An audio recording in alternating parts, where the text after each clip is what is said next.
તો હનુમાન જયંતી અને પૂનમની રાત્રે ઘરમાં આ જગ્યાએ 3 એલચીના દાણા ફેંકી દેજો। 12 એપ્રિલ 2025 શનિવારે હનુમાન જયંતી અને ચૈત્ર મહિનાની પૂનમની તિથિ છે। હનુમાન જયંતીની રાત્રે ઘરમાં આ જગ્યાએ ચૂપચાપ 3 એલચીના દાણા ફેંકી દેજો। બજરંગ બલીના આશીર્વાદથી તમારી દરેક મનોકામના તરત જ પૂર્ણ થશે।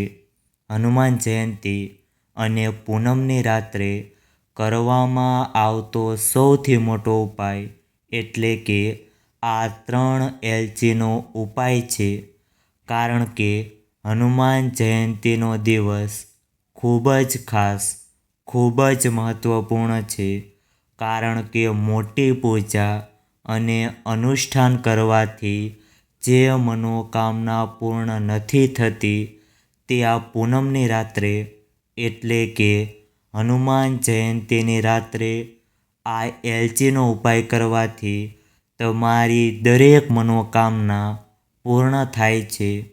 અને ઘણા લોકોએ આ ઉપાય પણ કર્યો છે અને તેમને આ ઉપાય કરવાનું ચોક્કસ પરિણામ પણ મળ્યું છે। જો તમે પણ આ ઉપાય કરવા માંગતા હો તો તમારે પહેલાં આ ઉપાયને સારી રીતે સમજી લેજો, સાંભળી લેજો અને પછી કરજો। તમને આ ઉપાયનું પરિણામ ચોક્કસ મળશે। તો આ હનુમાન જયંતીની રાત્રે તમારે 3 લીલી એલચીનો આ ઉપાય કરવો જ જોઈએ। તો ચાલો હવે જાણીએ કે આ ઉપાય કેવી રીતે કરવાનો છે, કયા સમયે કરવાનો છે, એટલે કે રાત્રે કેટલા વાગ્યે કરવાનો છે અને ઘરમાં કઈ જગ્યાએ કરવાનો છે અને આ ઉપાય કરતી વખતે કઈ બાબતોનું ધ્યાન રાખવું જોઈએ તેની સંપૂર્ણ માહિતી આ વિડીયોમાં જાણીશું। સંપૂર્ણ માહિતી જાણીએ તે પહેલાં કોમેન્ટ બોક્સમાં જય બજરંગબલી અને જય શ્રી રામ જરૂરથી લખજો। સાથે આ વિડીયોને લાઈક કરજો, ચેનલને પણ જરૂરથી સબસ્ક્રાઈબ કરજો અને આ વિડીયો છેલ્લે સુધી જોતા રહેજો, તો જ તમને આ ઉપાય કેવી રીતે કરવો તેની સંપૂર્ણ માહિતી મળશે। તો ચાલો હવે જાણીએ કે આ 3 લીલી એલચીનો આ ઉપાય કેવી રીતે કરવાનો છે અને કોને કરવાનો છે। તો જુઓ, ઘરની કોઈ પણ મોટી માતા અને બહેન આ ઉપાય કરી શકે છે, પરંતુ જો કોઈ વ્યક્તિની પોતાની કોઈ મનોકામના હોય, કોઈ દુઃખ કે મુશ્કેલી હોય તો તે વ્યક્તિ પણ આ ઉપાય કરી શકે છે। બાકી જો ઘરમાં કોઈ એવું હોય જે પોતાના આખા પરિવારની સુખ અને શાંતિ માટે આ ઉપાય કરવા માંગે છે તો તે પણ આ ઉપાય કરી શકે છે, તેમાં કોઈ વાંધો નથી। એનો અર્થ એ થયો કે આ ઉપાય દરેક વ્યક્તિ દ્વારા કરી શકાય છે અને ઘરની કોઈ પણ મોટી માતા અને બહેન આખા પરિવાર માટે આ ઉપાય કરી શકે છે। જો માતાઓ અને બહેનો ઘરે હાજર ન હોય અથવા તો આ ઉપાય કરી શકતા ન હોય તો પરિવારનો કોઈ પણ સભ્ય 3 લીલી એલચીનો આ ઉપાય કરી શકે છે, પછી ભલે તે પુરુષ હોય, એમાં કોઈ વાંધો નથી। તમને આ ઉપાયનું ફળ ચોક્કસ મળશે। તો ચાલો આ લીલી એલચીનો ઉપાય હનુમાન જયંતીની રાત્રે એટલે કે પૂનમની રાત્રે કયા સમયે કરવાનો છે।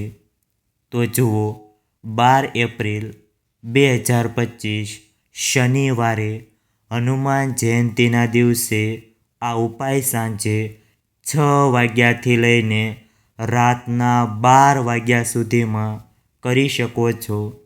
હવે ઘણા લોકોના મનમાં પ્રશ્ન હોય છે કે આ લીલી એલચીનો ઉપાય કરવાનો સૌથી સારો સમય કયો છે? તો સાંજનો પ્રદોષકાળનો સમય સૌથી શ્રેષ્ઠ માનવામાં આવે છે. હવે પ્રદોષકાળનો સમય પણ ઘણા લોકોના મનમાં એક પ્રશ્ન બની જાય છે કે આ સમય કેટલા વાગ્યે હોય છે, જેથી આપણને ઉપાય કરવાનો સમય ખબર પડે. તો પ્રદોષકાળનો એક સમય છે સાંજનો સમય.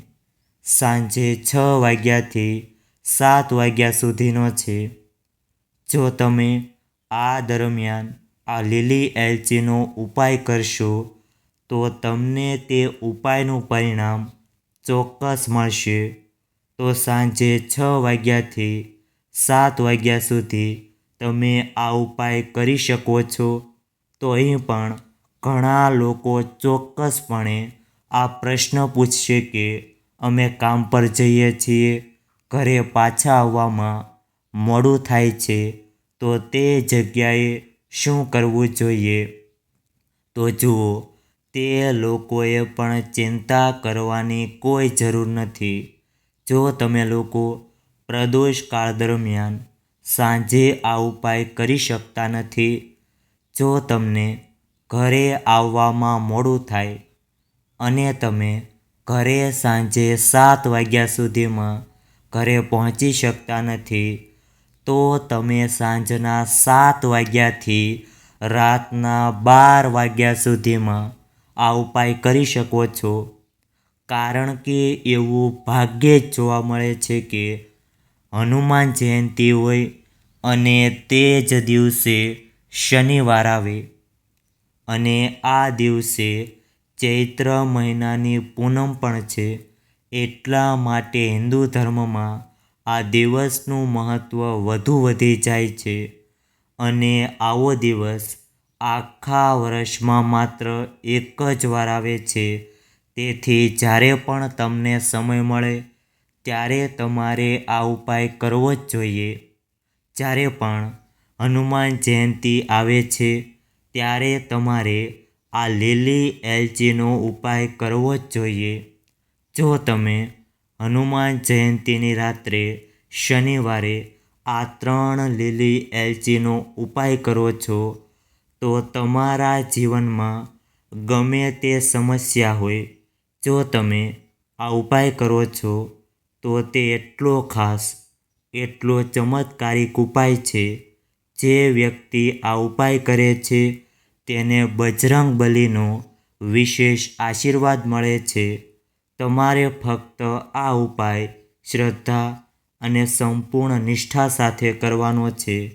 હવે જુઓ, આ દિવસે હનુમાન દાદાની પૂજા કરવાથી અને આ દિવસે આ લીલી એલચીનો ઉપાય કરવાથી તમારી દરેક મનોકામના પૂર્ણ થાય છે. તમારા જીવનમાં જે પણ સમસ્યાઓ ચાલી રહી છે તે તરત જ દૂર થઈ જાય છે. તો જુઓ, જે લોકો ખૂબ ચિંતા કરે છે તો તેમના માટે આ ખૂબ જ સારો ઉપાય છે. હવે હું તમને જે જણાવવા જઈ રહ્યો છું તે કરવાથી હનુમાન દાદા પોતે તમારા જીવનમાં આવે છે, તમારું રક્ષણ કરે છે અને તમારા જીવનમાંથી દુઃખ દૂર કરે છે. તો આ ઉપાય જે તમારે કરવાનો છે તે હનુમાન જયંતીની રાત્રે કરવાનો છે. પવનપુત્ર બજરંગબલીના આશીર્વાદથી તમારા જીવનની તમામ સમસ્યાઓ તરત જ દૂર થઈ જશે. તેથી સૌ પ્રથમ તમારે 3 લીલી એલચી લેવાની છે, જેમાંથી એક પણ તૂટેલી ન હોવી જોઈએ. આપણે કાળજીપૂર્વક તપાસ કરીશું કે એક પણ લીલી એલચી તૂટેલી કે ખંડિત તો નથી ને. તમારે 3 નાના કપૂરના ટુકડા અને 3 આખા લવિંગ લેવાના છે. હવે તમારે આ 3 વસ્તુઓ દીવાની અંદર રાખવાની છે. તમારે આ 3 વસ્તુઓ કોઈ પણ વાસણ કે કોઈ પણ માટીના દીવામાં રાખવાની છે. અહીં તમારે દેશી ઘીનો દીવો તૈયાર કરવાનો છે. લાલ વાટનો દીવો અને મોલીનો દોરો ઉપલબ્ધ છે. તમે તેનાથી દીવો બનાવી શકો છો. તમે શુદ્ધ દેશી ઘી ભરીને અને મોલીના દોરાનો ઉપયોગ કરીને વાટ બનાવીને દીવો તૈયાર કર્યો છે. હવે તમે શું કરશો? સૌ પ્રથમ તમારે તમારા ઘરના મંદિરમાં બેસવું પડશે. તમારે આ દીવો જે તમે તૈયાર કર્યો છે તેને તમારા ઘરમાં પ્રગટાવવાનો છે. હવે તમે લવિંગ, કપૂર અને લીલી એલચી લીધી છે. આ ત્રણેય વસ્તુ તમારે તેને તમારા ઘરના મંદિરમાં રાખવાની છે અને તમારે હનુમાન ચાલીસાનો પાઠ કરવાનો છે. લવિંગ અને લીલી એલચી તમારા ઘરના મંદિરમાં રાખવાની છે. હવે બીજા દિવસે એટલે કે હનુમાન જયંતીના પછીના દિવસે રવિવારે તમારે તેને લઈને તેની એક નાની પોટલી બનાવવાની છે. હવે આ પોટલી તમારે હંમેશા તમારી સાથે રાખવાની છે. તેને તમારા પર્સમાં રાખો. જો તમારી પાસે કોઈ પર્સ હોય તો તેને તેમાં રાખો. તમે જ્યાં પણ કામ પર જાઓ છો, ત્યાં તમે વ્યવસાય પર જાઓ છો, લોકો કોઈ પણ નવું કામ શરૂ કરવા જાય છે, તેને હંમેશા તમારી સાથે રાખો. જુઓ, આ લવિંગ શિવ અને શક્તિનું સ્વરૂપ છે. આ લવિંગ રાખવાથી કોઈ પણ નકારાત્મક ઉર્જા તમારા પર ક્યારેય અસર કરી શકશે નહીં. કોઈ પણ દુષ્ટ શક્તિ તમને નુકસાન પહોંચાડી શકે નહીં. લીલી એલચી સુખ અને સમૃદ્ધિને આકર્ષવાનું કામ કરે છે અને કપૂર સકારાત્મક ઉર્જા વધારવાનું કામ કરે છે. હવે જ્યારે તમારી પાસે આટલી બધી ચમત્કારિક વસ્તુઓ છે તો તમારા જીવનની દરેક સમસ્યા તરત જ દૂર થઈ જશે.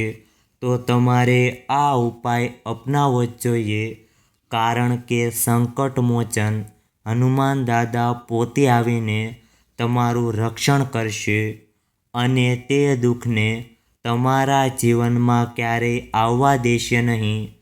ખૂબ જ સરસ અને ખૂબ જ સચોટ ઉપાય છે. અહીં તમને બજરંગબલીનો સીધો આશીર્વાદ મળે છે. જો આ વિડીયો તમને પસંદ આવ્યો હોય તો વિડીયોને લાઈક કરજો, ચેનલને પણ જરૂરથી સબસ્ક્રાઈબ કરજો અને બાજુમાં આપેલા બેલ આઇકનને પ્રેસ કરીને ઓલ ઉપર સિલેક્ટ કરી લેજો, જેથી તમને વિડીયોની નોટિફિકેશન સૌથી પહેલાં મળતી રહે. અને કોમેન્ટ બોક્સમાં જય જય બજરંગબલી અને જય શ્રી રામ જરૂરથી લખજો. વિડીયોને છેલ્લે સુધી જોવા બદલ આપનો ખૂબ ખૂબ આભાર.